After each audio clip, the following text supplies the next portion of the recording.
जिसका नाम है प्रद्युम्न महाराज। कामदेव का अवतार है। मैंने यहाँ राम कथा में कहा था, आज भी मैं कह दूं, शंकर भगवान ने वचन दिया था रति को कि रति तेरा पति अब नहीं रहा, लेकिन तेरा पति जो काम है वो सभी के शरीर में बिना अंग व्याप्त होगा, इसलिए उसका नाम अनंग रहेगा। लेकिन तेरे पति को स्थूल रूप में देखना हो तो जब भगवान श्री कृष्ण परमात्मा का अवतार हो, जो द्वापर युग आए, तब भगवान का प्रथम पुत्र वो कामदेव का अवतार होगा। जब जदुवंश कृष्ण अवतारा, हो हरि हरन महामहि भारा, कृष्ण तनया हो हरि पति तोरा, बचन अन्यथा न होई मोरा। बालकांड में आता है। ये प्रद्युम्न महाराज कामदेव का अवतार है। इसी का भगवान जब रास ले रहे थे गोपियों के साथ, तो वहां कामदेव आया। कामदेव क्यों आया वहां? भगवान कृष्ण को परास्त करने के लिए कामदेव बाण फेंकने लगा। भगवान ने देख लिया, अरे काम तू मुझे पराजित करेगा तो काम में तेरे घर में आकर बेटा बनूंगा, लेकिन आज मैं तुझे हरा दूं, पराजित कर दूं, तो कामदेव तू मेरे घर में आकर बेटा बनना। कामदेव ने कहीं बाण फेंके, लेकिन भगवान कृष्ण तो अच्युत है। अच्युत शब्द का अर्थ है न च्युत होने वाले, न च्युत यानी कि मोहित न होने वाले, ये भगवान कृष्ण है। इसलिए उसका नाम है मोहन। जिसको मोह नहीं है वो मोहन। गोपियों के साथ रास लेते, लेकिन उसे बड़ी मोह। इसलिए भगवान कृष्ण में राग भी नहीं, अनुराग भी नहीं, भगवान कृष्ण में वितराग है। तो वितराग।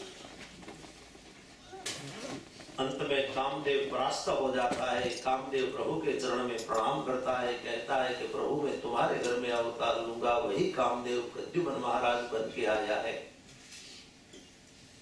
प्रद्युम्न महाराज 10 दिन के हुए, तब रुक्मणी माता के महल में शम्रासुर आया। शम्रासुर आकर प्रद्युम्न महाराज को उठा के ले गया, और ये शम्रासुर राक्षस ने प्रद्युम्न महाराज को समुद्र में फेंक दिया। समुद्र में जैसे फेंक दिया तो एक बड़ी मछली थी, वो बड़ी मछली ने प्रद्युम्न महाराज को गल लिया। प्रद्युम्न महाराज ने गले, वो बड़ी मछली एक माछी मार की जाल में आई, तो माछी मार ने जैसे जाल बाहर निकाली तो बड़ी मछली। इतनी बड़ी मछली में राजा के पास आके राजा को सुपुर्द करूंगा तो राजा बहुत राजी होगा, मुझे थोड़ा धन देगा। वो माछी मार जाता है, मछुआ शम्रासुर राजा है, उसके दरबार में वो बड़ी मछली बैठ गई। शम्रासुर राजी हुआ, शम्रासुर ने थोड़ा धन दिया। अब शम्रासुर जो बड़ी मछली है वो रसोई रूम में ले जाके मायावती को कहता है कि इसको काटो, इसको काटे और इसकी रसोई बनाए।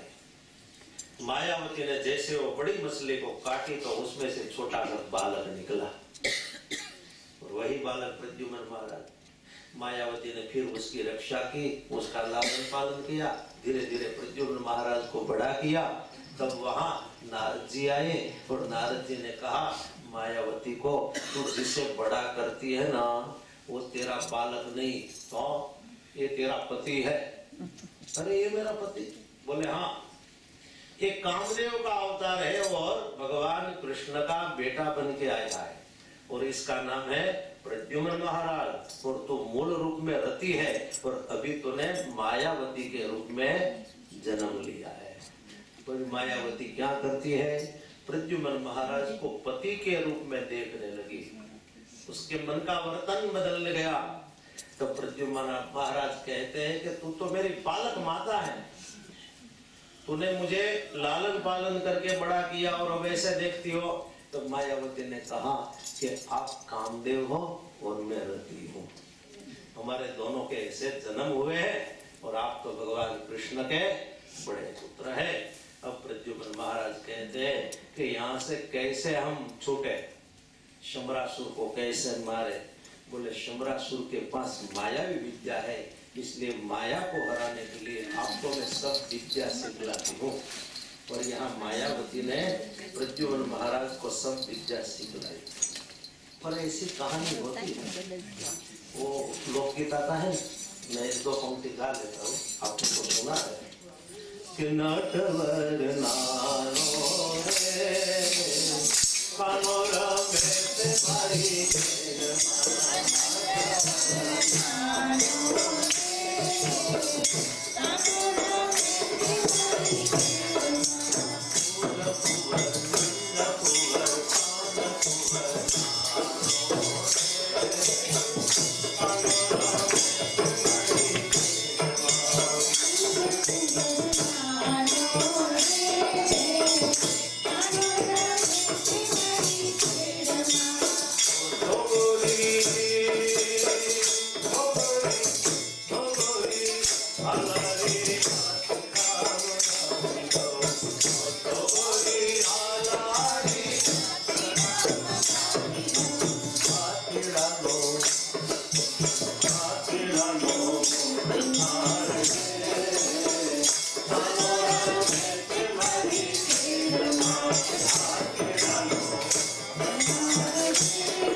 इनफ है, क्योंकि अभी कथा बहुत आगे बाकी है।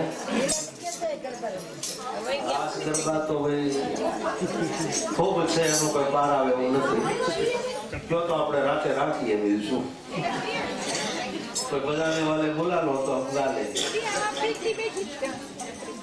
मुझे तो ये कहना था कि ये लोकगीत कैसे बना, आप सुनो, आपके लिए सुनाता हूँ। ये गीत आया है कि नटवर नानो रे कानो रमे से मारी केड़ मां, नंद कुंवर फूल कुंवर कान कुंवर नानो रे कानो रमे से मारी केड़। सुनना है आपको तो मैं सुनाऊं, तो बातें मत करो, सुनो, बातें नहीं करो। पूज्य मोरारी बापू का जो गांव है ना, महुआ गांव, कुछ लोग गए होंगे। महुआ के 5 कतपर गांव है, छोटा सा कतपर, समुद्र के किनारे पर कतपर गांव है। आज से 100 साल पहले कतपर गांव में एक सत्य घटना बन गई थी, सुनो। इस घटना के आधार पर ये लोकगीत बना है।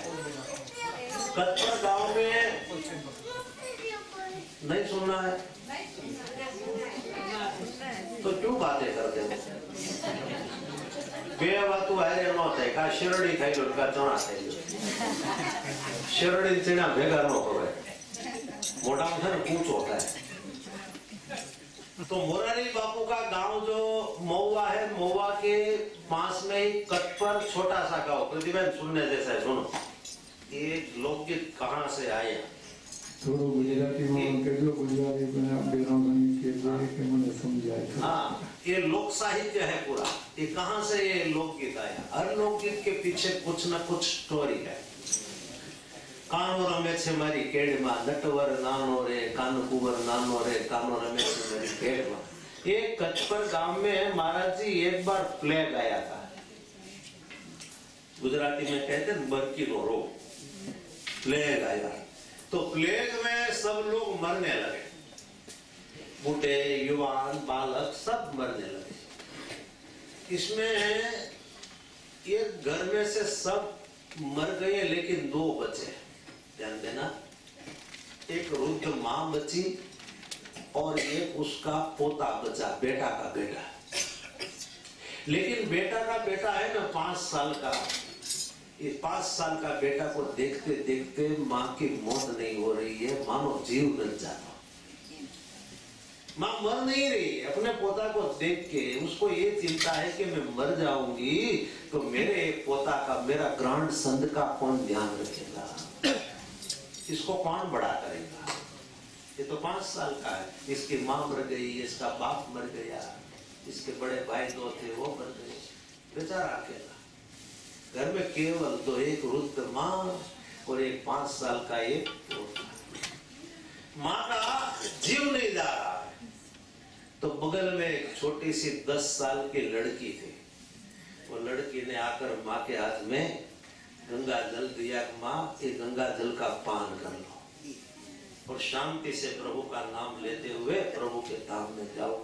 बेटी मैं मरने के लिए तो तैयार हूँ, लेकिन ये मेरा पोता का कौन ध्यान रखेगा, मैं मर जाऊंगी तो ये 5 साल का है, इसकी कौन रक्षा करेगा, कौन लालन पालन करेगा। बोले गांव के सब है ना कोई ध्यान रखेगा। नहीं, कोई ध्यान नहीं रखेगा, ऐसे माँ का जीव नहीं जाता है। तब मैं तो शॉर्ट में कह देता हूँ कि 10 साल की वो लड़की कहती है कि माँ को ऐसा लगे ना कि कोई ध्यान नहीं रखेगा तो मैं ध्यान रखूंगी। अरे बेटी तू ध्यान रखेगी, लेकिन कल तेरी शादी हो जाएगी 1 साल 2 साल के बाद, तो फिर इसका कौन ध्यान रखेगा। तू तो अपने ससुराल चली जाएगी और ये तो 5 साल से 7 साल का होगा, तो अभी तो छोटा होगा, तो इसका कौन ध्यान रखना। तब वो लड़की जो बोली है वो देखने की बात है। लड़की ने कहा कि माँ मैं आपको गंगा जल पिलाती हूँ ना, तो मेरे हाथ में गंगा जल लेके मैं कहती हूँ कि जब ये बड़ा हो जाए तब मैं उसके साथ शादी करूँगी, तब तक मैं इसका ध्यान रखूंगी, इसका लालन पालन करके इसको बड़ा करूंगी। जब वो बड़ा हो जाए, युवान हो जाए, तब उसके साथ में शादी करूंगी। फिर तो माँ शांति से मर गई और ये 10 साल की जो लड़की है वो छोटा सा बालक उसका ध्यान रखती है। तो तो ध्यान तो रखती है, घर का काम भी करना पड़ता है, इसलिए कभी कभी वो पानी भरने जाती है, कभी कभी कपड़ा धोने के लिए जाती है। तो वो जो छोटा है ना 5 साल का लड़का, उसको अपनी केड़ में कोख में लेकर कैसे जाती है केड़ में, इसलिए गीत आता है कानो रमे छे मारी केड़। तो बात ये बनती है कि गांव के चौक में कुछ युवान लड़के बैठे होते हैं, 20 साल के, 22 साल के, 25 साल के। तो ये लड़की थी बहुत स्वरूपवान, तो ये स्वरूपवान लड़के को देखकर उसको ललचाने के लिए सब कहते थे, क्यों तो गोरी तमने घोगाना घोड़ला मंगावी दो। तो आ गोरी एम के घोगाना घोड़ला में होरना रे कानो रमे से मारी केड़ मां, ये घोड़ा भी ला देगा जब वो बड़ा हो जाएगा, अभी तो मेरी केड़ है। अनारना हथेड़ा मंगाई दो, चितलनी चुंदड़ी मंगावी दो, वो सब ला देगा मेरे लिए, चुंदड़ी मेरे लिए जो चाहिए गहना आदि सब कुछ, लेकिन वो धीरे-धीरे बड़ा होगा तब ला देगा। आप कितनी भी बात करके मुझको मोहित करने के लिए आप कहो कि ललचाओ, मैं मानने वाली नहीं। तो ये घटना पर झवेरचंद मेघाणी ने लोकगीत लिखा। घटना तो घट गई थी 100 साल लेकिन कवि ने पूरा गीत लिख दिया। लोक साहित्य उसी का नाम है जिस लोक साहित्य में सब लोगों के लिए हित हो। साहित्य उसका अर्थ है सबका हित, सौनु हित था, सबका हित, इसका नाम है साहित्य। डायरो कोने कहवाय? डायरो એને કહેવાય કે गांव के चौक में अथवा कोई बड़े मकान में 5 लोग बैठे बैठे जे डाई डाई बात करे, 5 जना बैठा बैठा, यानी कहवाय डायरो। कोई भजन का प्रोग्राम हो डायरो नहीं, डायरो शब्द वहां से आता है। 5 लोग बैठ के जो अच्छी अच्छी बात करते हैं ना, ये डायरो है। हम पोरबंदर में कथा करने जाते हैं, पोरबंदर में, कुतियाना में, उपलेटा में, धोराजी में, तो फिर हम कथा करके आते हैं तो वहां से लोगों के फोन आते हैं कि बापू आनंद में हो, बोले भाई आनंद में। तो आपनो डायरो केम छे? वो मारो डायरो ही बोल रहे हैं। बातें तो बस डायरो तो इंडिया में तो फोन होता ही रहता है। ये हमारा डायरो या वाटू दो है नरसिंह भाई, प्रतीक्षा करते हैं बापू जल्दी आ जाओ ना, बहुत टाइम हो गया, जल्दी आ जाओ, अभी आ जाता हूँ, आ जाओ। ये डायरो। तो यहाँ शमरासुर के सामने प्रद्युम्न महाराज युद्ध करते। प्रद्युम्न महाराज ने शमरासुर की माया का नाश कर दिया और शमरासुर का वध किया है। बाद में मायावती को लेकर आकाश मार्ग में पास होते हुए द्वारका आते हैं। यहाँ नारद जी ने समाचार दिया है भगवान कृष्ण परमात्मा को कि प्रभु तुम्हारा पुत्र और पुत्र वधू दोनों आ रहे हैं। भगवान कहते हैं क्या बात है, मेरा पुत्र को कोई असुर उठा के ले गया था, 20 साल हो गया, आए 20 साल के बाद आ रहा है। रुक्मणी माता को भी बहुत आनंद हुआ और फिर पुत्र और पुत्र वधू दोनों का स्वागत किया, सम्मान किया और ऐसे आनंद हो गया। बाद में कथा आती है कि द्वारका में एक यादव था जिसका नाम सत्राजित। सत्राजित के पास स्वयं तक मणि था। सत्राजित सूर्य की उपासना करता था। सूर्य की उपासना के प्रभाव से वो स्वयं तक मणि उसको सदैव 18 बार सोना देता था। 18 बार सोना, 18 बार की गिनती करो ना तो 80 मन सोना होता है। सदैव 80 मन सोना सत्राजित को स्वयं तक मणि के द्वारा प्राप्त होता था। आजकल तो सोना का भाव का नाम नहीं ले सकते। 10 ग्राम का 30,000 रुपया, लेकिन ये सत्राजित को सदैव 80 मन 18 बार सोना प्राप्त होता था। सत्राजित बहुत धनवान हो गया, ऐसी कथा है। और एक बार भगवान कृष्ण ने कहा है अपने लोगों को कि जाओ सत्राजित को बुलाओ और सत्राजित आए और थोड़ा धन सोना हमारे राजकोष में जमा करे।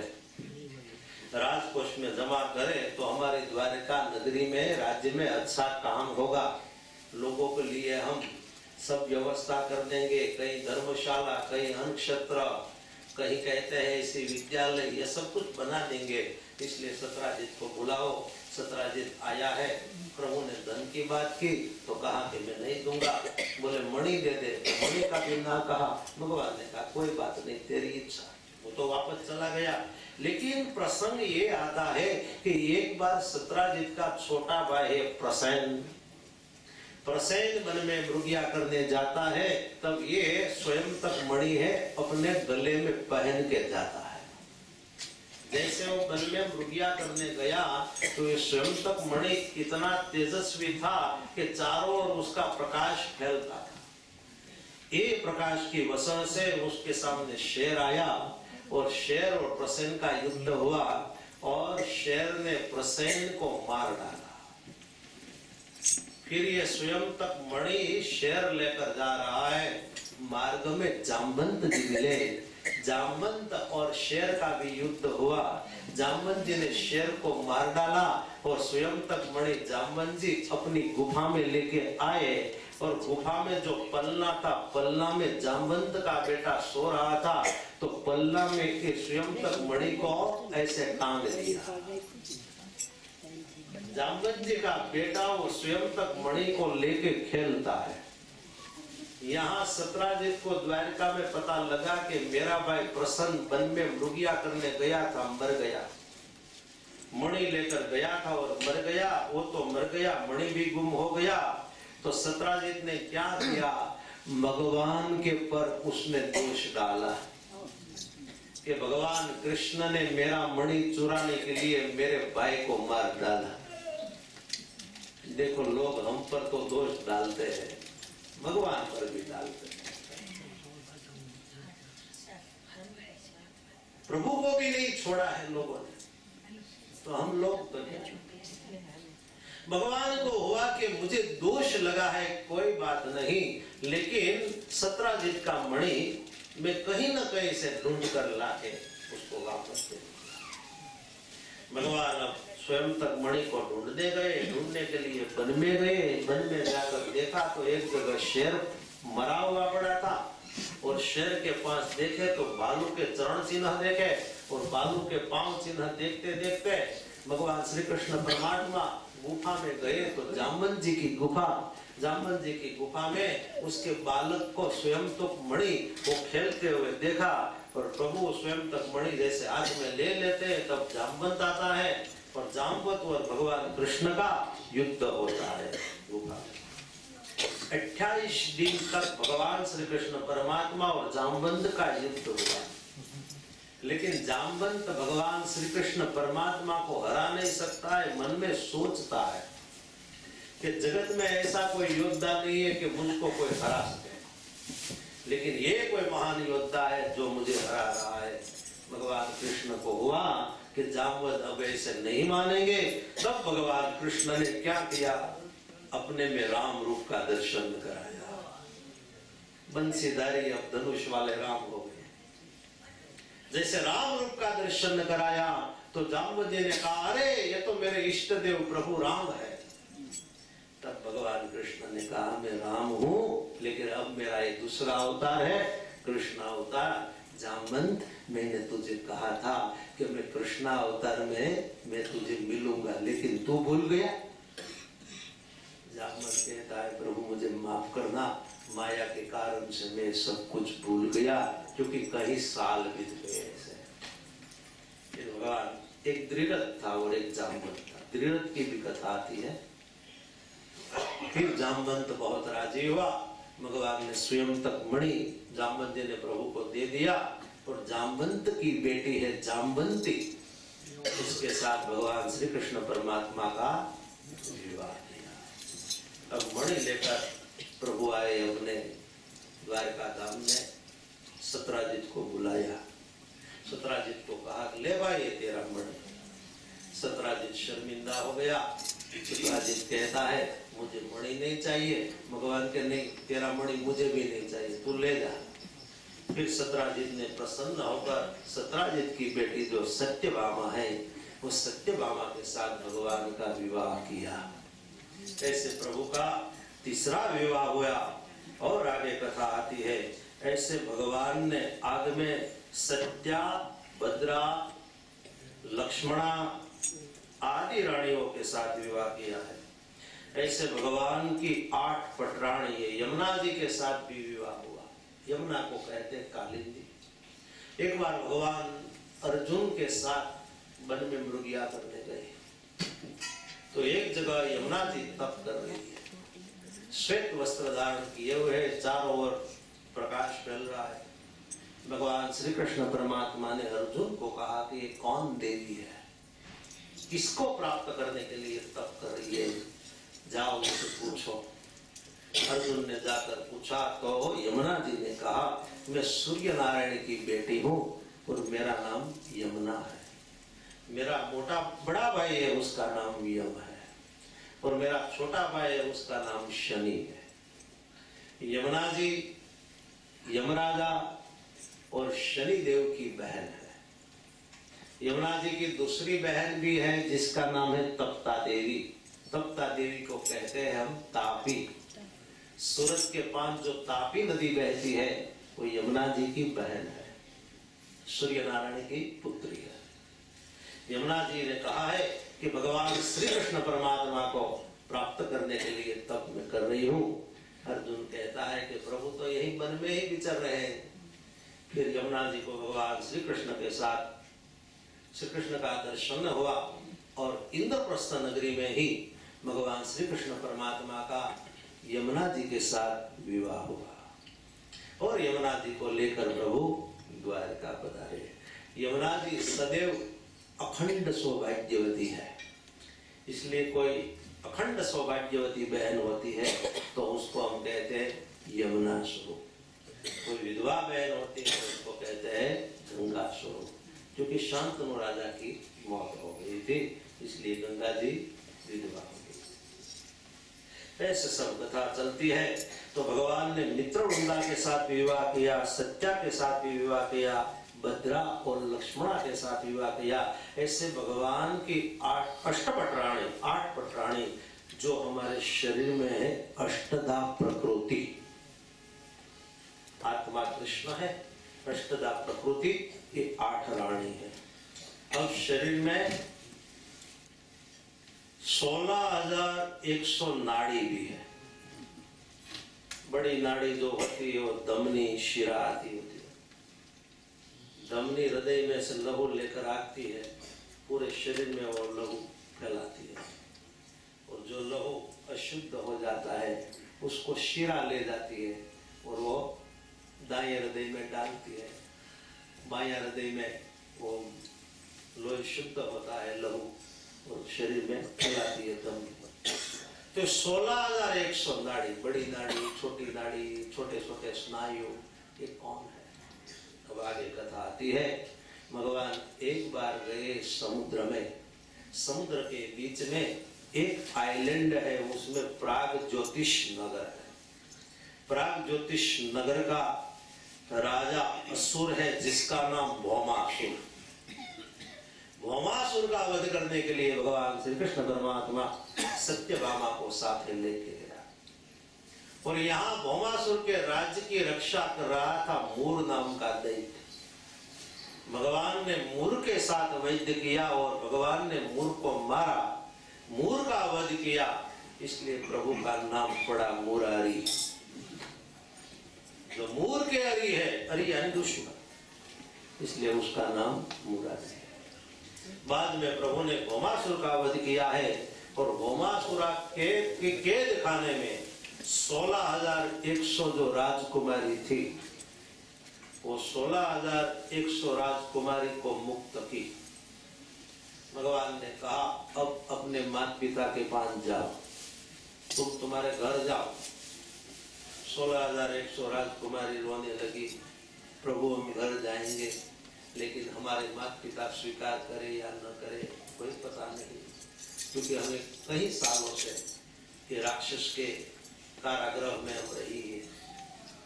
तो इसलिए आप एक काम करो, आप ही हमारा स्वीकार कर लो, अथवा आप स्वीकार नहीं करेंगे तो हम अधर्म के मार्ग पर चली जाएंगी, और हम अधर्म पर चलेगी तो जगत में वर्ण शंकर समाज उखड़ा हो जाएगा।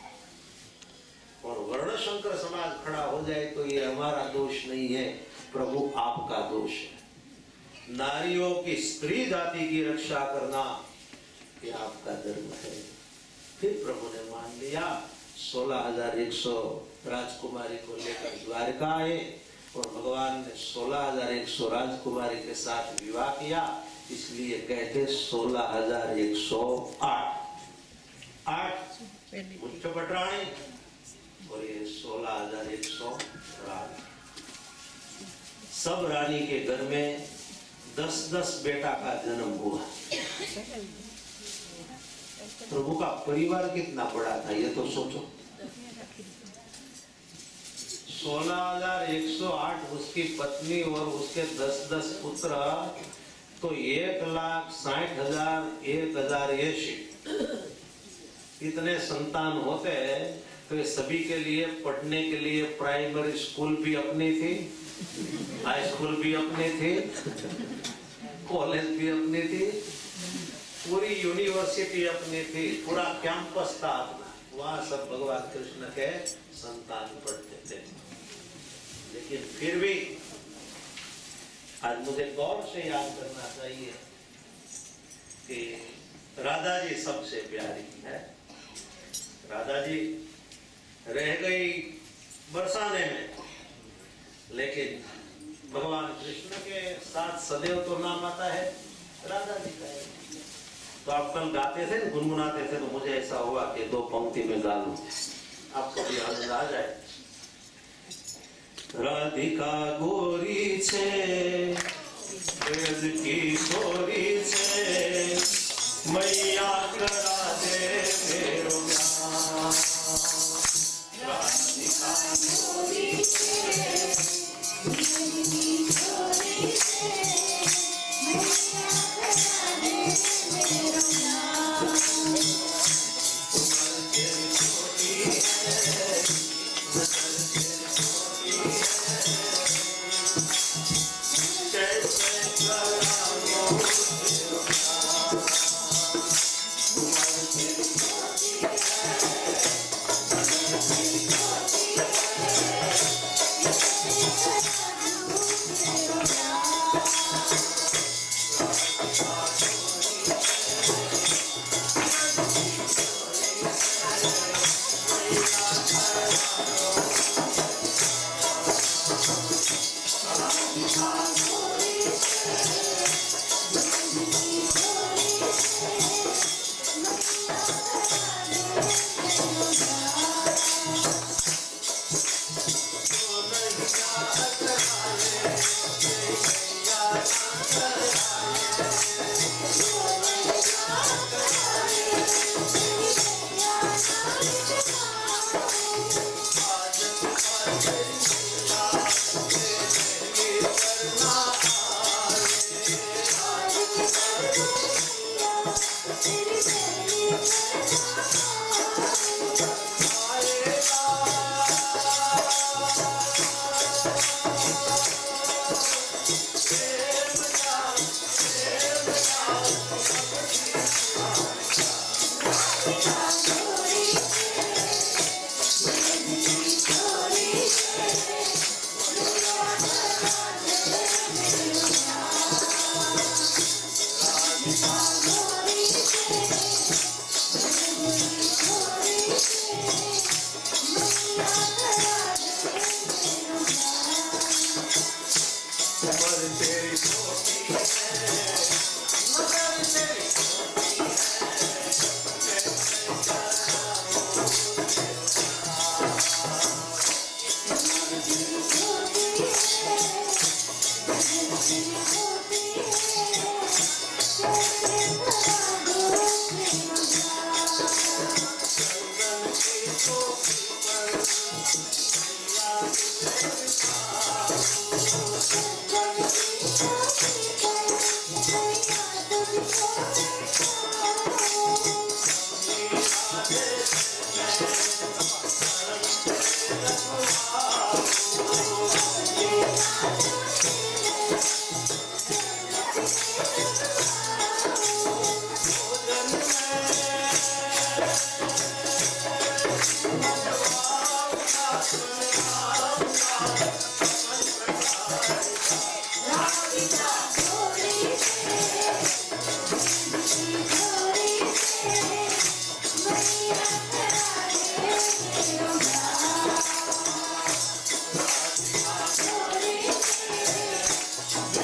से गाते थे, मैं सुनता था। भजन का प्रोग्राम था, तब भी एक दो बहन कहती थी कि ये भजन लो, ये भजन लो। मैंने कहा कोई बात नहीं, मैं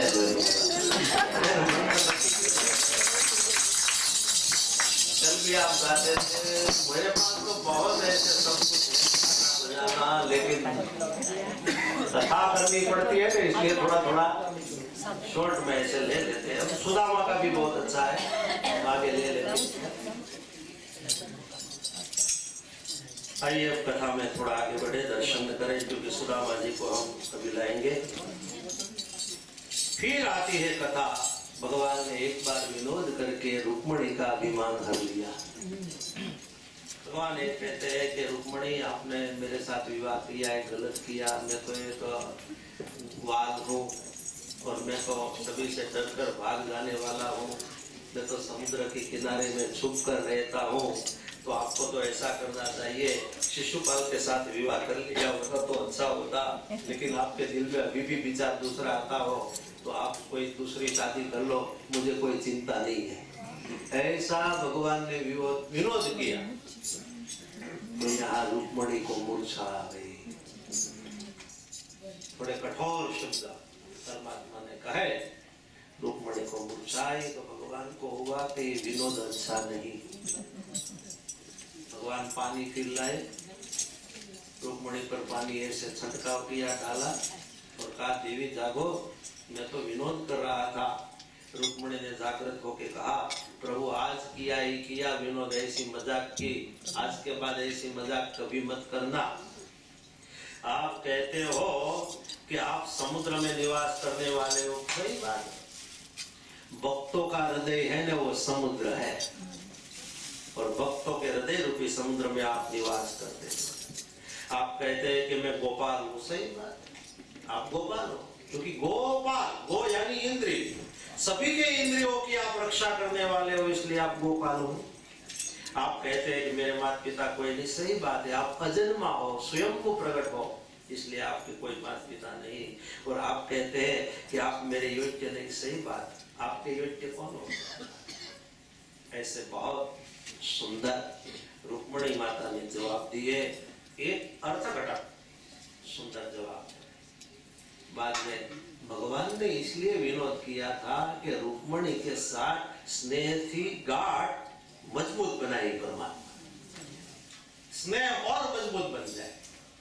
मनोवैज्ञानिक डॉक्टर भी कहते हैं कि सुखी दाम्पत्य जीवन के लिए पति और पत्नी को 1 महीना में कम से कम 2-3 बार झगड़ना चाहिए। आप मानेंगे? नहीं मानेंगे। लेकिन झगड़ा ऐसा होना चाहिए, कैसा? कड़वा झगड़ा नहीं, मीठा झगड़ा होना चाहिए। मीठा झगड़ा इतना भारी नहीं होना चाहिए कि घर में भूकंप हो जाए। वो कहते हैं हल्का सा झगड़ा, और ऐसा झगड़ा करो कि दिन में झगड़े और रात को सब एक हो जाए, यानी कि कॉम्प्रोमाइज हो जाए। हल्का सा झगड़ा, इसको कहते हैं मीठा झगड़ा। मीठा झगड़ा होने से दाम्पत्य जीवन और मधुर होता है। सिर्फ लड्डू खाएंगे तो मजा नहीं आएगा, लेकिन लड्डू के साथ खट्टा मीठा खाएंगे ना तो लड्डू खाने का मजा आता है। इसलिए ऐसे मीठे झगड़े होने चाहिए। जैसे सब गोपियां भगवान कृष्ण के साथ मीठा झगड़ी करती है, जैसे पार्वती मैया शंकर भगवान के साथ मीठा झगड़ा करती है, वैसे मीठा झगड़ा गोपियां कहती है ना, कांजी तारी माँ कैसे पर हमें कानून कांजी तारी माँ कैसे पर हमें कानून के पार नहीं मरे तो फूल मेरी के पार नहीं मरे तो फूल तारी माँ कैसे पर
रुक्मणी का परमात्मा ने अभिमान कर लिया। रुक्मणी को अभिमान था, क्या अभिमान था कि भगवान कृष्ण को सब रानियों में से मैं ज्यादा प्यारी हूँ। तो भगवान ने एक अर्थ में अभिमान कर लिया और दूसरे अर्थ में स्नेह को मजबूत कर दिया। ऐसे कथा बाद में दाऊ जी महाराज ने रुक्मी का वध किया, वो भी कथा करती की, क्योंकि रुक्मी का बेटा है रुक्मावत, उसकी बेटी के साथ विवाह प्रद्युम्न महाराज का, वो रुक्मावती। लेकिन रुक्मी का बेटा जो है तीसरा पोता, उसकी बेटी थी रोचना। तो रोचना के साथ अनिरुद्ध महाराज का विवाह। अनिरुद्ध महाराज है भगवान कृष्ण का ग्रांड सन, भगवान कृष्ण का पुत्र प्रद्युम्न का पुत्र अनिरुद्ध महाराज। अब कथा ऐसी आती है कि रुक्मी और यहाँ बलराम भैया दोनों चौपाट खेल रहे थे, चौठाना की। इसमें गलती से कपट करके रुक्मी 2 बार जीत गया और बलराम जी को कहने लगा मैं जीत गया, बलराम जी आप हार गए हो। बलराम जी कहते कोई बात नहीं, समझी है ना इसलिए सहन कर लेते, बाकी तो मैं जीता हुआ नहीं। 2 बार गलत किया, बलराम जी ने सहन कर लिया।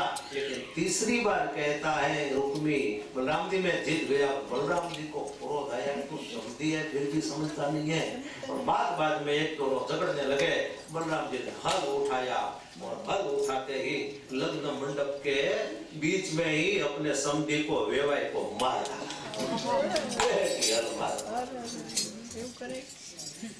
और यहाँ भगवान कृष्ण सोचने लगे घरे करूं क्या, मेरा पोता की शादी कराने के लिए हम बारात लेके यहाँ आए, लेकिन मेरे बड़े भैया ने तो हमारे समधी को मार दिया। भैया का मत लो तो दूसरे लोग ऐसा कहें कि कृष्ण भगवान भी ऐसा है, बस अपने भाई जो कहते हैं वही करते हैं। भैया का विरोध करो तो बलराम को ऐसा लगे कि कन्हैया मेरा विरोध करता है, इसलिए किसी को नहीं कुछ कहना, चुप रहो। कभी कभी घटना ऐसी होती है ना, तब चुप रहने में ही मजा है, ना कहो ना कहो, चुप रहे। और कहा कृष्ण भगवान ने क्या कहा, जल्दी जल्दी विवाह कर लो। अनिरुद्ध और रोजना का जल्दी जल्दी विवाह करा के 4 फेरा लगा के बारात लेके द्वारका चले गए सिया राम। ये भी कथा आई है। बाद में बाणासुर की भी कथा आई, बड़ी अच्छी कथा है, ओखाहरण की कथा। सब बहनों चैत्र मास में ओखाहरण की कथा करती होगी, व्रत रखती हो ना चैत्र मास में, नमक वाला नहीं खाती, अरुण व्रत। और ओखाहरण की कथा कितने दिन होती है? 3 दिन। 3 दिन में ओखाहरण की कथा पूरी हो जाती है, बड़ी अच्छी कथा है। ओखा को शाप मिला था पार्वती मैया का कि स्वप्न में तेरी शादी होगी, और स्वप्न में ही अनिरुद्ध महाराज के साथ ओखा की शादी हो गई। ओखा ने सुबह में जागकर चित्रलेखा को कहा कि जिस राजकुमार के साथ मेरी शादी हुई है उसको ढूंढ के ला। अरे ओखाओं ने उसको कैसे ढूंढ के लाऊं? सपने में तूने जिसके साथ विवाह किया उसको कैसे ढूंढूं? बोले कुछ भी कर। चित्रलेखा चित्र बनाती है, जितने राजा थे सब राजा के चित्र बताए और कहा ये राजा, बोले ये नहीं, ये नहीं, ये नहीं। सब राजा का चित्र बनाते बनाते अंत में द्वारकाधीश का चित्र बनाया भगवान कृष्ण का। उषा देखती है, मूल नाम उषा है, उसको हम कहते हैं ओखा। उषा देखती है और उषा ने कहा ये चित्र थोड़ा सा मिलता है। अब यहाँ चित्रलेखा को बता दिया बस प्रभु के वंश में ही कोई राजकुमार होता है। फिर दूसरा चित्र बनाया प्रद्युम्न महाराज का कि ये, बोले इनसे ज्यादा मिलता है। बाद में उसने अनिरुद्ध का चित्र बनाया और यहाँ उषा कहती है बस यही मेरा पति, जिसके साथ मैंने सपने में शादी की। अब यहाँ चित्रलेखा जाती है, मायावी विद्या से आकाश में उड्डयन करती हुई द्वारिका में जाती है, लेकिन द्वारिका की रक्षा तो वहां सुदर्शन महाराज करते हैं। सुदर्शन महाराज चारों ओर घूमता है तो नारद जी मिले। नारद जी को कहा चित्रलेखा ना कि सुदर्शन को कहो थोड़ा देर ठहर जाए, थोड़ा देर तक ठहर जाए तो मैं प्रवेश कर लूं। नारद जी ने सुदर्शन महाराज को सत्संग कराया कि रात को घूमते ही रहते हो, थोड़ा बैठो हम सत्संग करें। और यह सुदर्शन महाराज सत्संग करने बैठे। सुदर्शन महाराज को सत्संग करते करते आंख बंद हो गई। नारद जी ने इशारा कर दिया चित्रलेखा जा जल्दी अंदर जा, इसने आंख बंद कर दिए और वो चली गई द्वारिका में। अनिरुद्ध महाराज जहाँ सोए थे उसका पलंग उठाया, पलंग उठाकर चित्रलेखा वहां से निकल गई।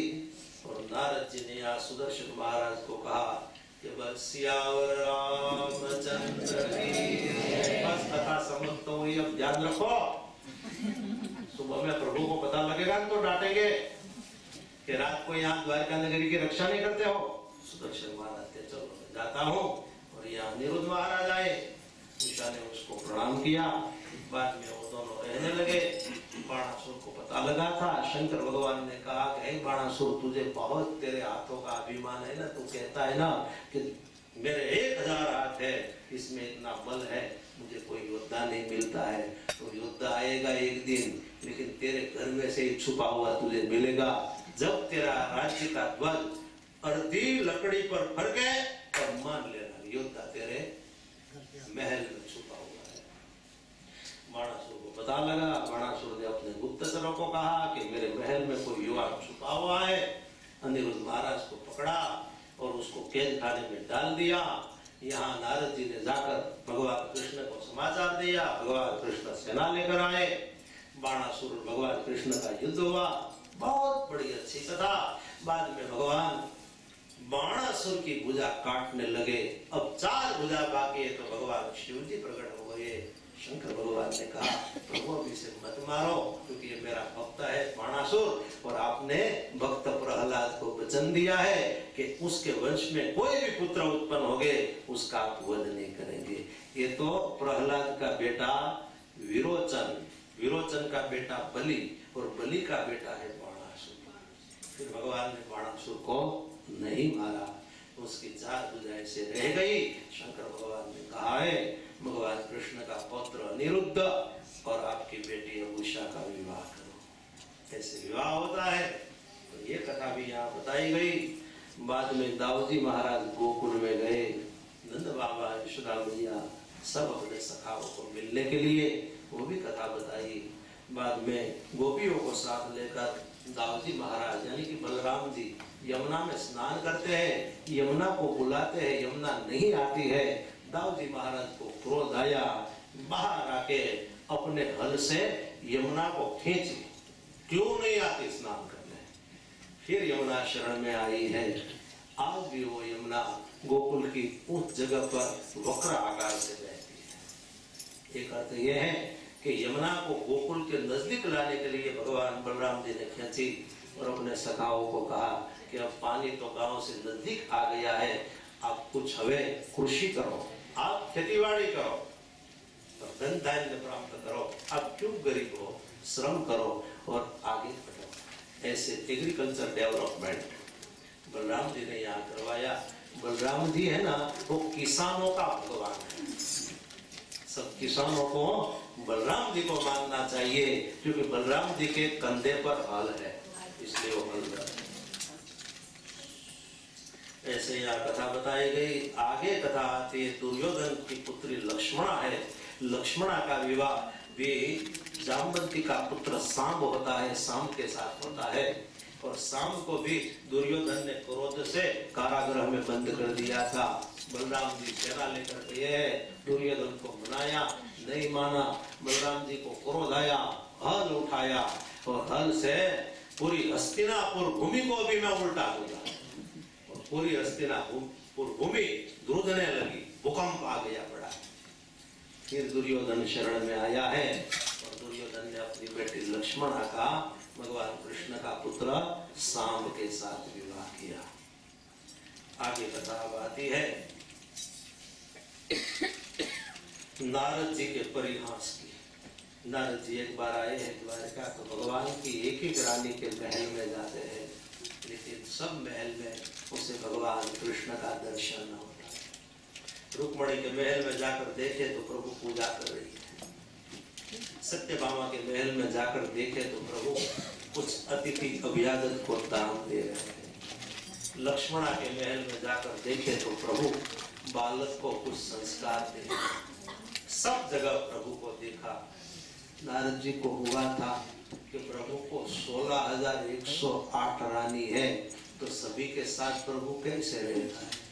एक नारी होती है तो भी घर में झगड़ा होता है, 2 नारी होती है तो और ज्यादा झगड़ा होता है, लेकिन भगवान के घर में 16,108 रानी तो कैसे रहते हैं।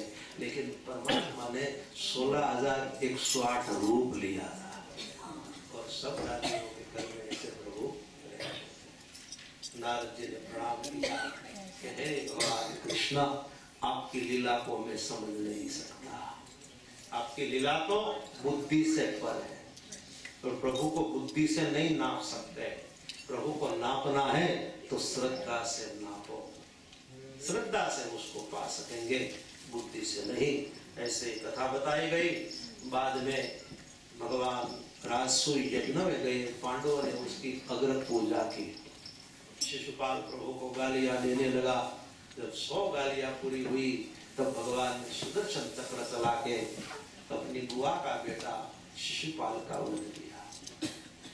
बाद में यहाँ जरासंध का वध भी भगवान श्री कृष्ण परमात्मा ने भीम द्वारा कराया, वो कथा बताई। अब सुदामा व्याख्यान। कृष्णससीतसमं क्वचित् ब्रह्मणो वितं विचार इन्द्रियार्थेषु प्रशांतमा जितेन्द्रियः। सुदामा पवित्र ब्रह्मनिष्ठ ब्राह्मण भगवान श्री कृष्ण परमात्मा के साथ उज्जैन में सांदीपनि ऋषि के आश्रम में साथ में पढ़े थे, इसलिए भगवान का वो सहाध्यायी है। सुदामा पोरबंदर में रहता है, बहुत दरिद्र है। सुदामा की पत्नी है, उसका नाम सुशीला है। सुदामा के घर में 5 बालक हैं, लेकिन घर में इतनी दरिद्रता कि बालक ने जो कपड़े पहने वो भी फटे हुए हैं और घर में खाने के लिए एक भी दाना नहीं है। कथा बड़ी करो। एक बार सब बालक कहने लगे माँ को, माँ मुझे खाना दे, खाना दे, माँ मुझे भूख लगी।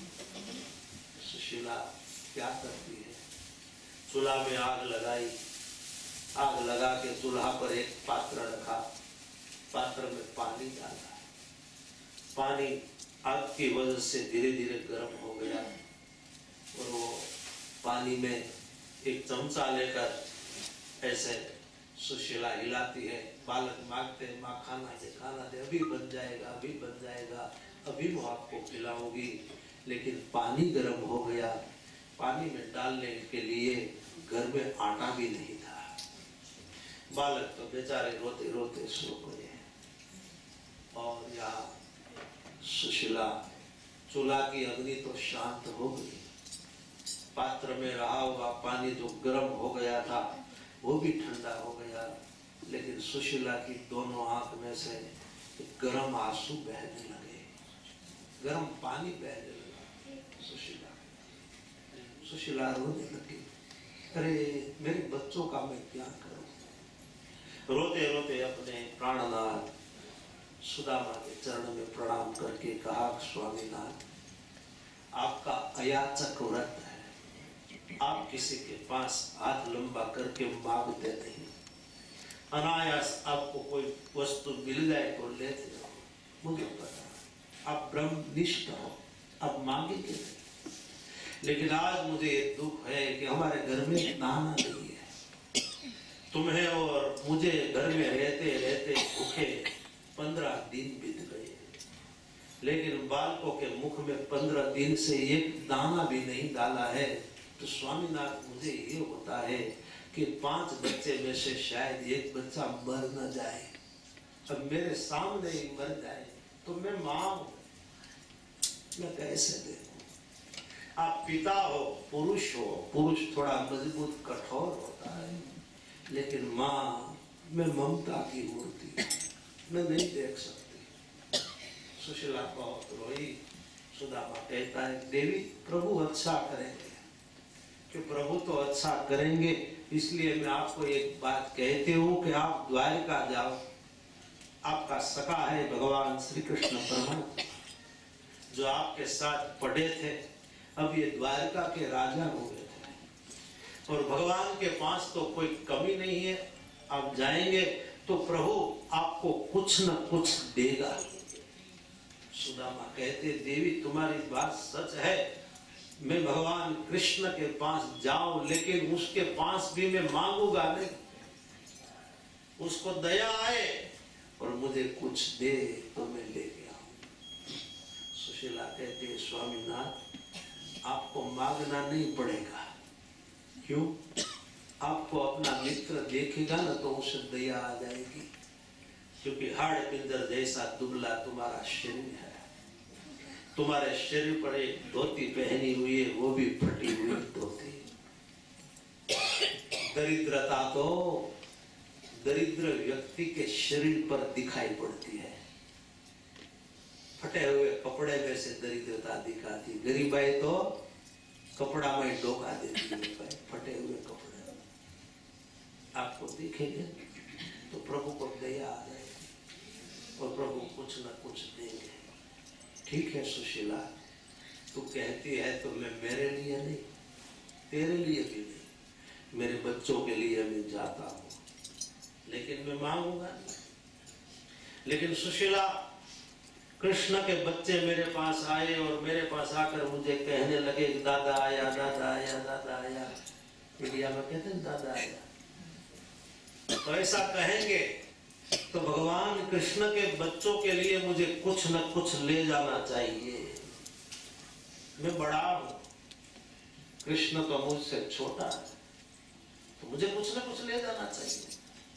स्वामीनाथ इसकी व्यवस्था मैं कर दूंगी, वो आप चिंता न करो। सुशीला बगल में कोई वैष्णव बहन रहती थी, वैष्णव बहन के घर गई और सुशीला ने वैष्णव बहन को कहा कि बहन थोड़ा तांदुल दे, तांदुल यानी पौवा, थोड़ा तांदुल दे, 4-5 मुट्ठी तांदुल। मेरे स्वामी द्वारिका जा रहे, वापस आ जाएंगे तब ये तेरे तांदुल है ना, उसको 2 गुना करके मैं तुझे वापस दे दूंगी। मैं मांगने नहीं आई हूँ, मांगने नहीं आई, लेकिन मैं ऐसे लेने आई हूँ, उछीनु लेवा वापस लौटा। वैष्णव बहन ने कहा नहीं बहन, प्रेम से ले जाओ, जितना चाहिए इतना तांदुल ले जाओ। 5 मुट्ठी तांदुल सुशीला को दिया। सुशीला लेकर घर में आई, एक कपड़ा का टुकड़ा था, उसमें तांदुल रखे और जैसे गांठ बांधती है कपड़ा फट जाता है। दूसरा कपड़ा का टुकड़ा रखा, फिर गांठ बांधती है, फिर फट जाता है। तीसरा कपड़ा रखा, फिर फट जाता है। 4-5 टुकड़ा एकत्रित करके गांठ बांध के पोटली बनाई। तांदुल की पोटली बनाकर सुदामा को दिख, स्वामीनाथ अब आप जाओ। सुदामा तैयार हुआ, द्वारिका जाता है। सुशीला को कहा देवी बच्चों का ध्यान रखना। स्वामीनाथ आप चिंता नहीं करें, तो बच्चों का यहाँ ध्यान रखो। और सुदामा एक हाथ में लकड़ी, एक हाथ में पौवा की पोटली, दुबला पतला धोती पहना हुआ सुदामा घर से हरे कृष्ण कहता हुआ बाहर निकला। जैसे बाहर निकला, सुशीला यहाँ बहुत रोई।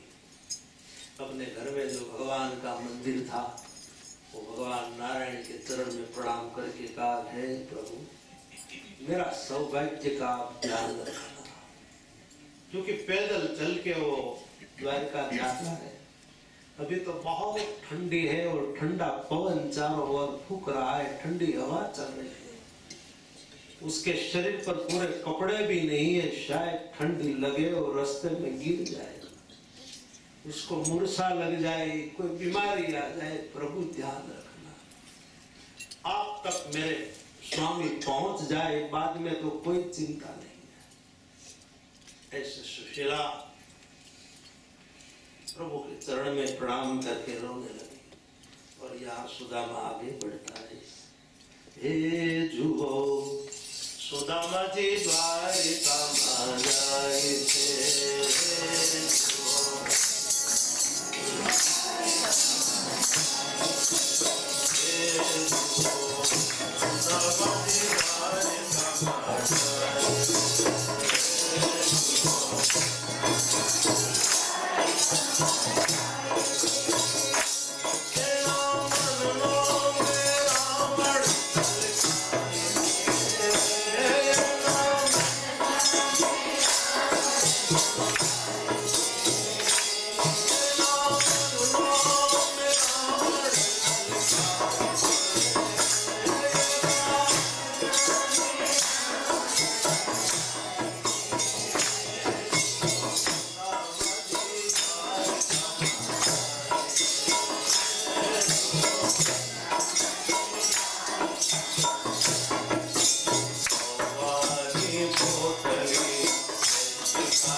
मनमोहन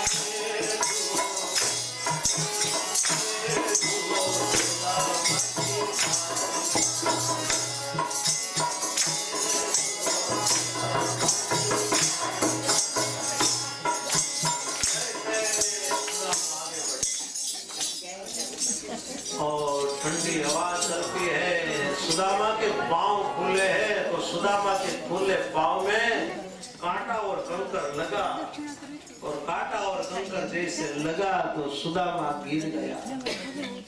हरे कृष्ण कहते हुए सुदामा मूर्छित हो गया। यहाँ भगवान को पता लग गया कि मेरा मित्र सुदामा आ रहा है, मार्ग में गिर गया है, मूर्छित हो गया है। भगवान ने गरुड़ को भेजा, गरुड़ जाओ सुदामा को उठाकर आप द्वारका ले आओ। बोले द्वारका कहाँ तक पहुंचा दूं? बोले गोमती के किनारे सुदामा को छोड़ के मेरे पास आ जाना। और यहाँ गरुड़ उड़ता हुआ आया है। सुदामा को अपनी पंख में उठाया और गरुड़ पंख में उठाकर उड़ता उड़ता सुदामा को गोमती के किनारे लाया। गोमती के किनारे पर सुदामा को शेयर करा के, सुदामा तो भी मूर्छित है और गरुड़ भगवान के पास पड़ गया। धीरे धीरे सुबह होती है, सूर्योदय हो गया। सूर्य नारायण का प्रकाश और आगे बढ़ा, गर्मी लगने लगी। सुदामा ने आंख खोली, ओ ये तो द्वारका नगरी आ गई। इतने बड़े सुंदर महल है और ये नदी बहती है, अरे यही गोमती नदी। मुझे तो ऐसा था कि द्वारका नगरी तो बहुत दूर है, लेकिन जल्दी आ गई। अभी मैं घर से निकला और जल्दी यहाँ आ गया। लेकिन उसको थोड़ा पता है कि गरुड़ यहाँ तक पहुंचा गया। दूर नगरी बड़ी दूर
गाए तो कितना गाए, दूर नगरी बड़ी दूर नगरी, माए मेरा कहे प्रभु गिरधर नागर, तुम्हारे दर्शन बिन हो गई बावड़ी, बड़ी दूर नगरी। तो अब यहाँ सुदामा जागृत हो गए और सुदामा जागृत होके भगवान कृष्ण के महल की ओर जाते हैं। किसी को कहा कि प्रभु का महल, अरे सीधे चले जाओ, सीधे जाएंगे तो भगवान का महल आएगा। श्वेत रंग का प्रभु का महल है और ऊपर श्वेत ध्वज फहर रहा है। और भगवान आया, सुदामा आया भगवान के महल के पास और यहाँ द्वारपाल को कहा, अरे द्वारपालो भगवान कृष्ण कहाँ है? बोले अभी तक नीचे थे, सब भिक्षुक को भिखारी को दान दे रहे थे, लेकिन दान विधि पूर्ण हुई तो प्रभु अभी ऊपर चले गए हैं। एक काम करो भाई, कल आना, क्योंकि दान देने का कार्यक्रम पूरा हो गया। 1 घंटा दान देते हैं प्रभु सुबह में, कल आना। सुदामा ने कहा मैं भिखारी नहीं हूँ, मैं दान लेने के लिए नहीं आया हूँ, मैं तो मेरा मित्र है मिलने के। अरे तुम्हारा एक फटी हुई धोती देखकर लगता है कि आप भिखारी हो। कि नहीं मैं भिखारी नहीं भाई, ऐसा मत बोलो, मैं भगवान का मित्र हूँ। प्रभु के मित्र? कहाँ हमारे द्वारकाधीश और कहाँ आप? कौन हो आप? बोले मैं पोरबंदर से आया हूँ, ब्राह्मण हूँ, मेरा नाम सुदामा है। भगवान कृष्ण के साथ उज्जैन में सांदीपनि ऋषि के आश्रम में मैं पढ़ता था। प्रभु का मैं स्वाध्यायी हूँ। एक द्वारपाल नहीं मानता है, दूसरे द्वारपाल ने कहा भाई इसकी मश्करी मत कर, शायद पढ़ता होगा। यहाँ कहते हैं सुदामा प्रभु को समाचार दो, और भगवान ऐसा कह दे कि मुझे नहीं मिल रहा है तो मैं यहाँ से वापस चला जाऊंगा, लेकिन समाचार तो दो। अरे द्वारपालो कन्हैया से कह दो, अरे द्वारपालो कन्हैया से कह दो, द्वार सुदामा गरीबा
परमात्मा को कहा प्रभु आपका सखा आया। और भगवान यहाँ क्या कर रहे थे? भगवान श्री कृष्ण परमात्मा ने भोजन ले लिया था और भगवान झूले में बैठे थे। प्रभु के चारों ओर ये अष्टपटरानी खड़ी थी और रुक्मणी आकर परमात्मा को पान का बीड़ा दे रही थी। प्रभु जैसे पान का बीड़ा ले रहे थे और वहां आया द्वारपाल और कहा कि आपका सखा आया। कौन आया? बोले कहता है कि तुम्हारे साथ वो पढ़ता है। क्या नाम था उसका? बोले उसका नाम सुदामा। अरे मित्र आया, मेरा भाई आया, मेरा सखा आया, सुदामा आया, मेरा सुदाम देव आया। ऐसे कहते भगवान ने लांग भरी और परमात्मा वहां से दौड़े झूले से उठकर अष्टपटरानी कहने लगी हमारे प्रभु पागल तो नहीं हो गए। लेकिन भगवान दौड़ते दौड़ते सीढ़ी पर से जोर से धीरे नीचे उतर के सुदामा के पास आ गए। सुदामा जैसे लकड़ी पड़ते हैं ऐसे भगवान के चरण में गिर जाता है, लेकिन भगवान आजान बुझते उठा लेते हैं और सुदामा को गले से लगा लेते हैं। प्रभु आज रोने लगे और भगवान श्री कृष्ण परमात्मा ने अपने प्रेमाश्रु से अपने मित्र सुदामा को स्नान करा दिया। नाम रे सुनीने वालों है दौड़ा गिर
दुला काव्य ने लिखा है, आंसुड़ा खड़काए यहाँ। भगवान सुदामा को लेकर अपने महल में आए और सुदामा को सोना का सिंहासन था उस पर बिठाया। आज प्रभु ने कहा, सुदामा तूने भोजन कर लिया? सुदामा कहता, मैं कैसे भोजन करूं? मैं सुबह से ही मेरे गांव से पोरबंदर से आ रहा हूँ और मैंने थोड़ा भोजन किया। भगवान कहते, मैंने अभी भोजन कर लिया और मुझे पान का बीड़ा रुक्मणी दे रही थी और समाचार मिला के आप आए। कोई बात नहीं भैया, पहले स्नान कर लो। और सुदामा को भगवान श्री कृष्ण परमात्मा अपने हाथों से स्नान कराते हैं। कहीं चंदन और केसर से मिश्रित जल लाया गया।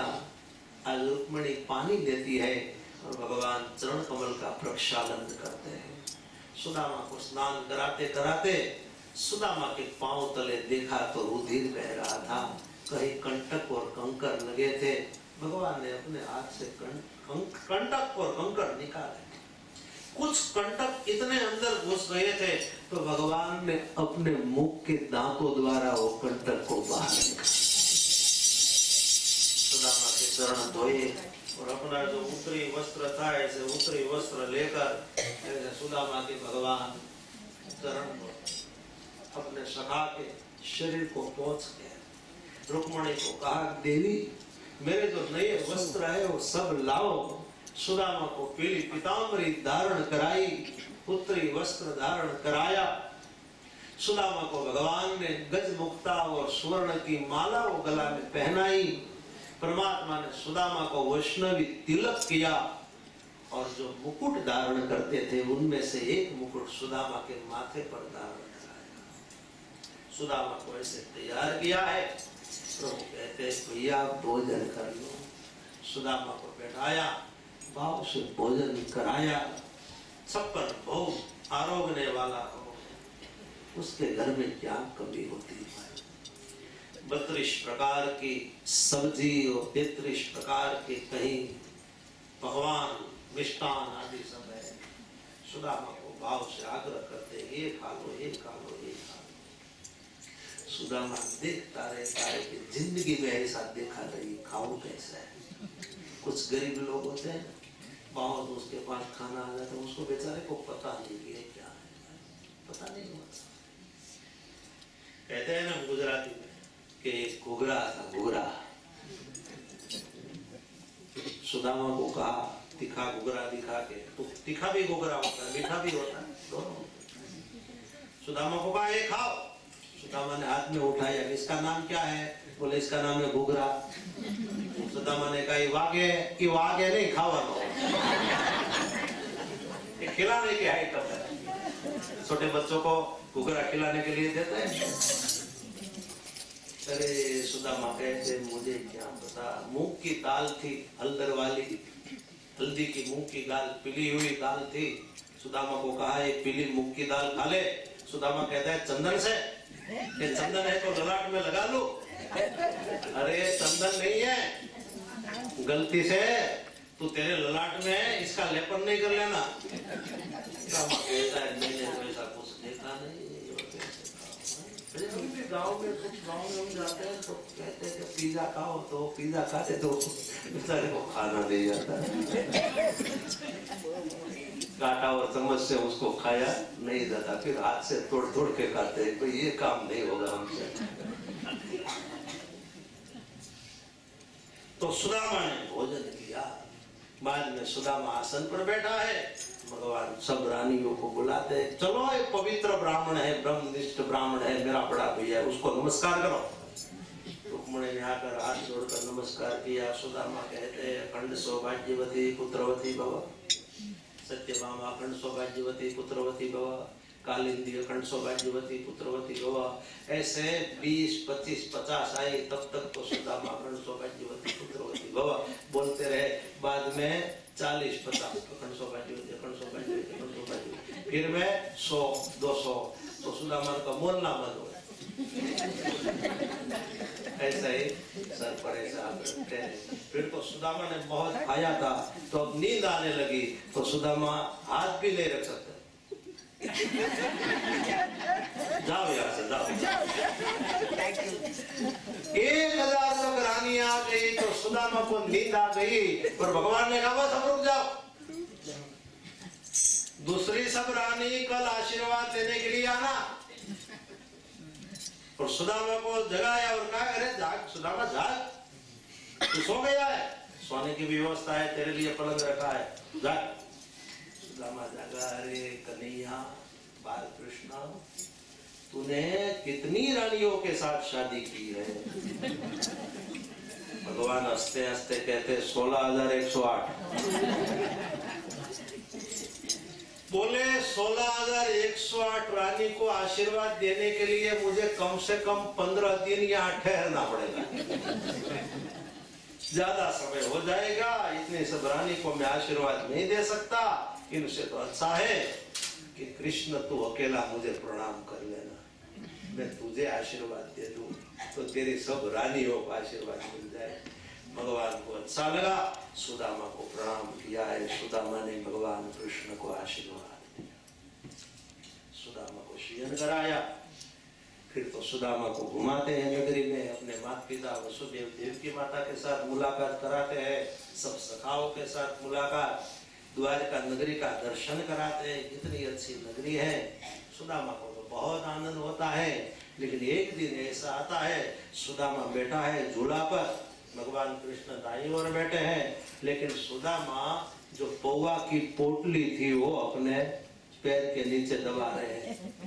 भगवान ने कहा तू क्या दबा रहा है, क्या है तेरे पैर के नीचे? सुदामा कहते कन्हैया तू रहने देने, मैं तो गरीब हूँ और लाया हूँ, लेकिन यहाँ सब रानी देखेंगे तो मेरी मुश्किल करेगी, नहीं ला। सुदामा नहीं देता है। भगवान ने जबरदस्ती से वो पोटली उठा ली और भगवान खोलने लगे। एक गांठ खोलते, दूसरी गांठ खोलते और सुदामा का दुख ऐसे कटता भागता है। और जैसे खोली तो अंदर तांदुल थे, पौवा थे, चावल थे। भगवान रोने लगे, अरे सुदामा 4 दिन से आया और ये तांदुल छुपा के रखा, ये तांदुल तो मुझे बहुत प्यारा है। मैं जब छोटा था, गोकुल में था, तो मेरी माँ यशोदा मुझे ये तांदुल यानी कि पौवा में दूध डालकर मुझे दूध पौवा खिलाती थी। मुझे दूध पौवा तो बहुत बात आए भैया, तू आज लाया। और भगवान ने तांदुल की एक मुट्ठी भरी और मुट्ठी जैसे अपने मुख में डाली तो भगवान की कितनी कृपा हो गई। सुदामा की पोरबंदर में जो झोपड़ी थी वो हट गई। झोपड़ी की जगह 7 माल का सोना का महल हो गया। भगवान ने दूसरी मुट्ठी तांदुल की भरी और जैसे मुंह में डालते हैं तो ये सोना का 7 माल का महल है, उसमें न जाने कितने प्रकार की रिद्धि सिद्धि समृद्धि ये सब खड़ी हो गई। कुबेर भी उसके सामने तुच्छ लगे, इतनी समृद्धि परमात्मा ने सुदामा के घर में भर दी। अब भगवान तीसरी मुट्ठी तांदुल की भर के मुंह में जैसे डालते हैं तो रुक्मणी ने हाथ पकड़ा और कहा महाराज रहने दो, अकेले खाए जाएंगे, हमारे लिए प्रसादी नहीं रखेंगे। तब भगवान ने कहा कि लो आप सबके लिए, क्योंकि भगवान तीसरी मुट्ठी खा लेते तो रुक्मणी को पता है कि तीसरी मुट्ठी खा ले तो हम सब रानियों को सुदामा के घर में दासी बन के जाना पड़ेगा। कितनी समृद्धि सुदामा को भगवान ने दी। कहते हैं अंत में केशवे करुणा करी भाग्यनी रेखा परी, केशवे करुणा करी भाग्यनी रेखा परी, चतो अक्षय लक्ष्मी चितराय से, चतो अक्षय लक्ष्मी चितराय से।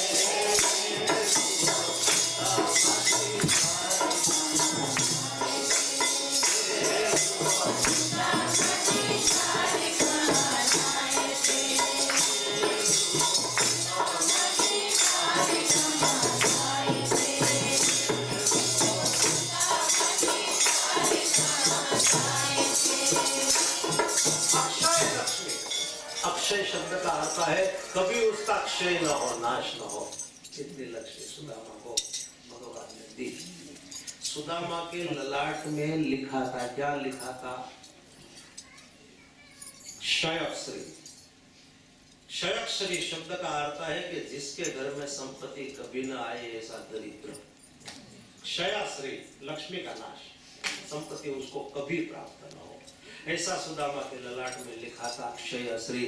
लेकिन भगवान ने वही शब्द को पलटा दिया। क्षयश्री का क्या हुआ? पलटा के यक्षश्री। इसका अर्थ है लक्ष्मी जी पूर्ण रूपे ऐसे सुदामा को बहुत परमात्मा ने दिया। लेकिन भगवान आज याद कराते हैं, सुदामा तुझे याद है? क्या याद कराते हैं? एक बार गुरु माता ने कहा कि जाओ अब चूल्हा में जलाने के लिए लकड़े लेने के लिए आओ। लकड़े लाएंगे तो तुम्हारे गुरुदेव को यज्ञ में भी जरूरत पड़ेगी, जिसको समित कहते हैं।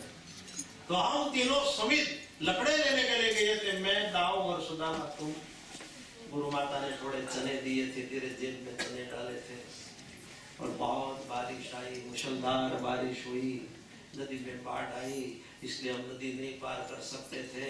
एक वृक्ष के ऊपर डालियों पर हम अलग अलग बैठे थे, लेकिन ऐसा ठंडी हवा चल रही थी, रात नहीं कटती थी।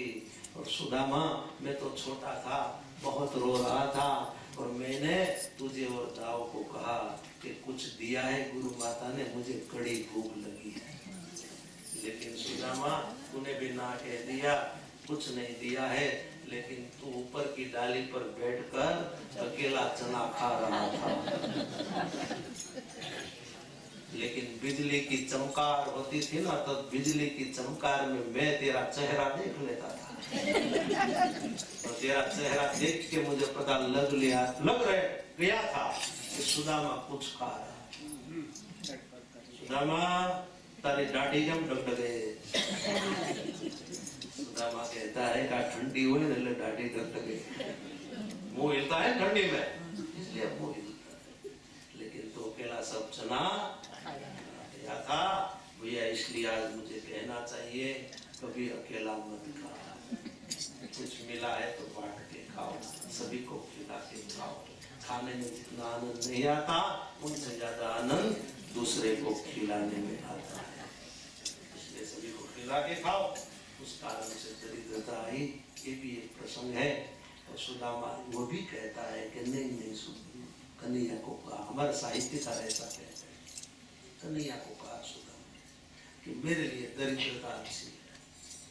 मैंने पूरा जीवन भक्ति की, लेकिन तेरी भक्ति करके मैं इतना ही मैंने मांगा था कि मेरा मित्र कृष्ण है ना, वो दुनिया का राजा बने, पर मैं दरिद्र है।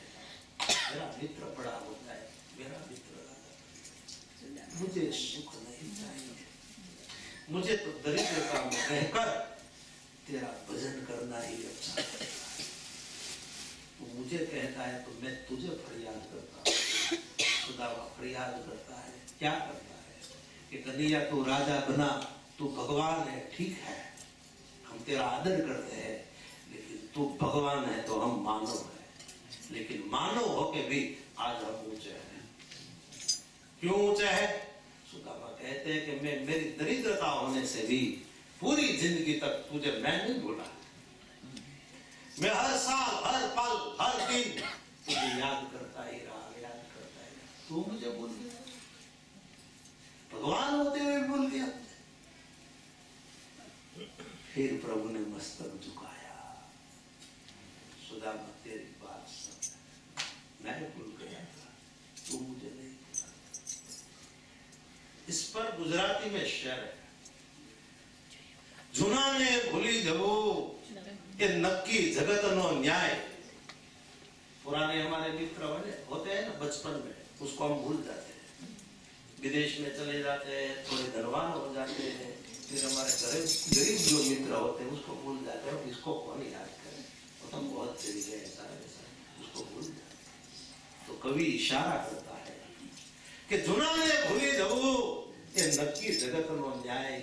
आ तो मारा आत्मनी अवळाय के तने चित्तમાં સંગીરો શામળા। सुदामा ये कहता है कि तो मेरा दिल ऐसा है ना कि मैं भगवान कृष्ण को भूलना चाहूं तो भी भूल नहीं सकता हूं, लेकिन कृष्ण तो मुझे भूल गया। तो इस प्रसंग से ये देखना है कि आज भगवान से भी अपना भक्त ऊंचा है। सुदामा कहता मैं तुझे नहीं, भगवान ने कहा तेरी बात सच है। थोड़े दिन सुदामा ठहरे, बाद में सुदामा विदाई लेते हैं, भगवान उसको विदा करते हैं। भगवान ऐसी ही फटी हुई पोतड़ी पहना के, धोती पहना के सुदामा को विदा किया। सुदामा को थोड़ा गलत लगा था, ऐसी कथा है। सुदामा को हुआ मेरे कन्हैया ने कुछ नहीं दिया। मार्ग में सोचते सोचते वो अपने गांव पोरबंदर जाते हैं, लेकिन भगवान ने ऐसे क्यों भेज दिया? प्रभु मानते हैं कि जिस स्थिति में आया है उस स्थिति में मेरा मित्र पहुंच जाए तो हमारी भाभी सुशीला है उसको पहचान ले, इसलिए उस स्थिति में भेजा है।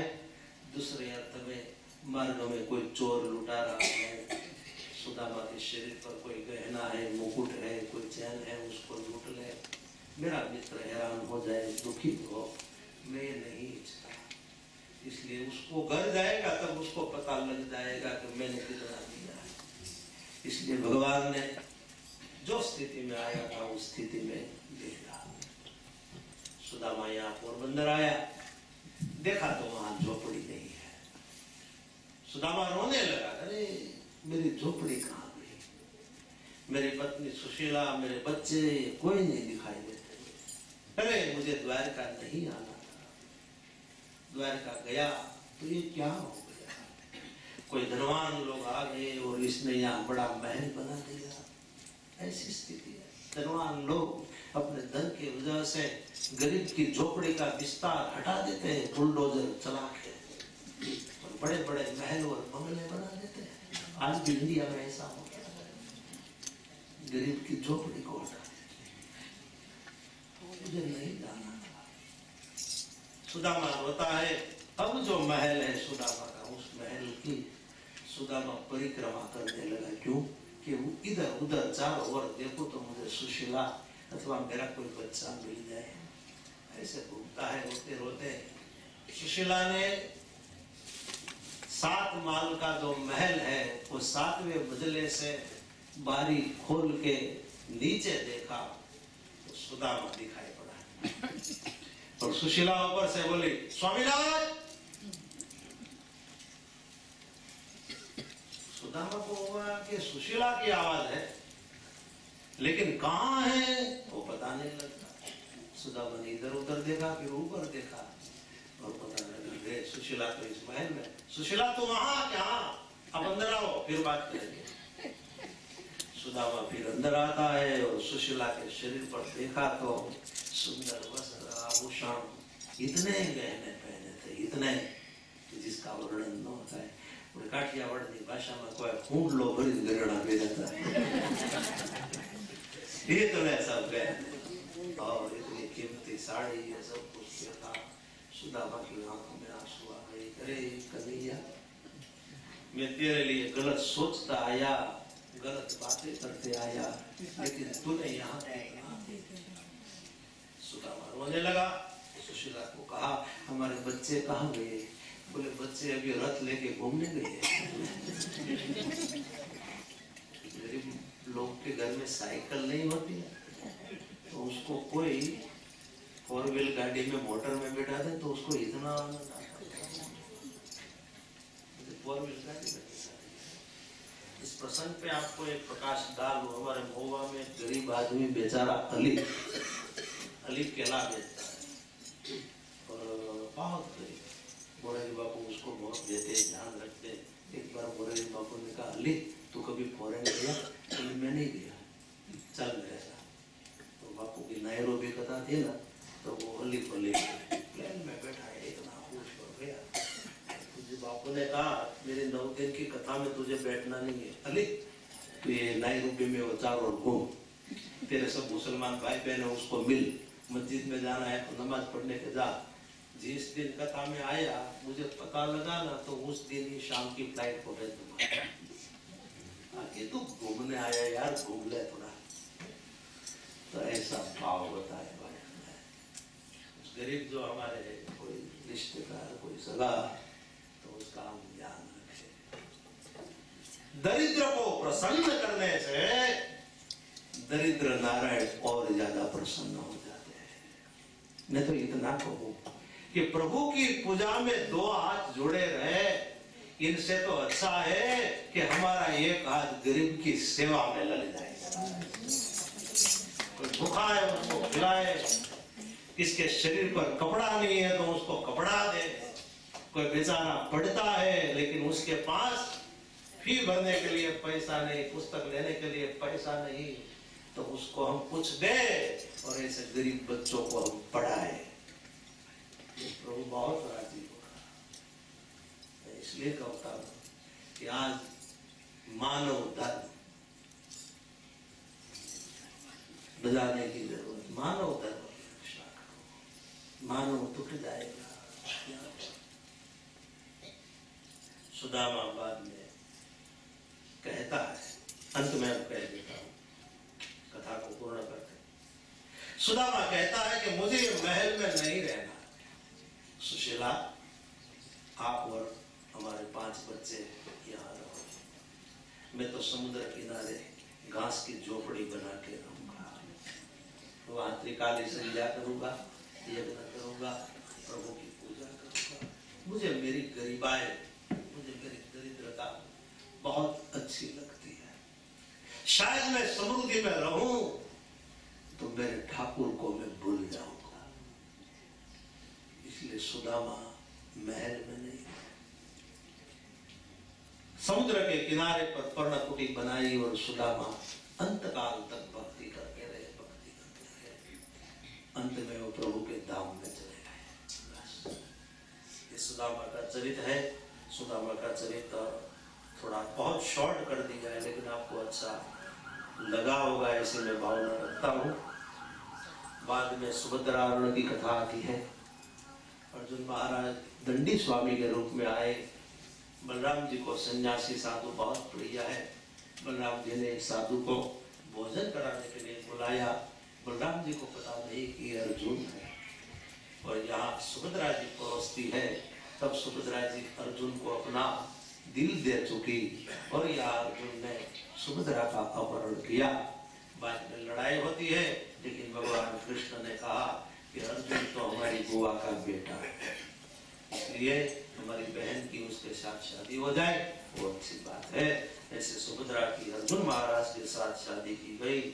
बाद में भृगुलांचन की कथा आती है। भृगु महाराज तीनों देव की परीक्षा करने के लिए गए, ब्रह्मा विष्णु महेश, और तीनों देव की परीक्षा करके भृगु ऋषि ने बताया भगवान विष्णु नारायण परमात्मा सत्व गुणी है, ब्रह्मा जी रजोगुणी है और शंकर भगवान तमोगुणी है, और ये 3 गुण हमारे में भी है, और ये 3 गुण के आधार से ही सृष्टि चलती है। इसलिए ब्रह्मा सर्जन करते हैं, विष्णु भगवान लालन पालन करते हैं और शंकर भगवान जगत का विसर्जन करते हैं। आगे 11वां स्कंद श्रीमद्भागवत धर्मादिबोधको भक्ति नीति कृतः उद्धव ज्ञान दाता च पंचविंशद्विधा गुरु। यहाँ कथा आती है कि भगवान उद्धव को ज्ञान देते हैं। तब उद्धव को ज्ञान देते हुए कहा कि हे उद्धव, जहां से ज्ञान मिले वहां से प्राप्त कर लेना। और गुरु एक नहीं होते हैं, गुरु अनेक होते हैं। मूल गुरु एक होते हैं, उपगुरु अनेक होते हैं। दीक्षा गुरु एक होता है, शिक्षा गुरु अनेक होते हैं। दत्तात्रेय भगवान ने 24 गुरु बनाए थे। ये दत्तात्रेय भगवान ने कथा यदु राजा को सुनाई थी। वही भगवान कृष्ण परमात्मा यहाँ उद्धव को कथा सुनाते हैं। बड़ी सुंदर रोचक कथा है 24 गुरु की। लेकिन वो कथा करूं तो कम से कम आधा घंटा बीत जाए। इसलिए चलो नेक्स्ट टाइम हाँ, थोड़ा ज्यादा बहुत बाकी रखे ना, नेक्स्ट टाइम कथा करेंगे। तो भागवत में जो अभी कथा कहेंगे ना उनसे थोड़ी अलग करेंगे। हमारी एक ऐसी चेष्टा रहती है कि एक ही प्रकार की हम नहीं कथा करते। एक बार रामायण कराओ तो वो लोग रामायण में कह दिया, तो दूसरी बार कराओ तो दूसरा कुछ कहते हैं। ऐसे नेक्स्ट ईयर कथा करेंगे तो उसमें भागवत जी के जो बाकी प्रसंग है, थोड़े थोड़े जो पुष्टि संप्रदाय के, वो भी प्रसंग सब कहेंगे। भावना बेन, जिसने भावना रखी, नाम भी कितना अच्छा, भावना बेन, भानु बेन ने ऐसे भावना बेन ने ऐसी भावना तो रखी है कि नेक्स्ट ईयर महाराज जी बापू जो कहते हैं, कुछ बापू कहते, कोई महाराज जी जो कहते, तो नेक्स्ट ईयर आपको यहाँ कथा करने के लिए रामपुर दिन में जरूर आना होगा। और हमारे अब तो हमारे प्यारे हो गए, जैसे भातृभाव जैसा रिश्ता है, मित्र जैसे हमारे रमेश भैया, हमारे अरुण भैया, सब ट्रस्टी लोग भी कहते हैं कि नेक्स्ट ईयर श्राद्ध पक्ष में आपकी कथा फाइनल है, आपकी कथा यहाँ होगी। इसके लिए यजमान तो थोड़े बनाने पड़ेंगे, यजमान तो बनाने पड़ेंगे ना, कि बिना यजमान तो कथा नहीं हो सकती। तो इस समय भावना बहन ने अकेले यजमान बन के इस कथा का सुंदर आयोजन किया। लेकिन अब नेक्स्ट ईयर ऐसा करें कि थोड़े भाई बहन मिल जाए और थोड़े यजमान बन जाए, 10-15 यजमान जितना बनो उतना, और हम सब समूह में एकत्रित होके समूह भागवत कथा समूह यजमान के ऐसी भावना रखते हैं। और उसमें सबसे पहला नंबर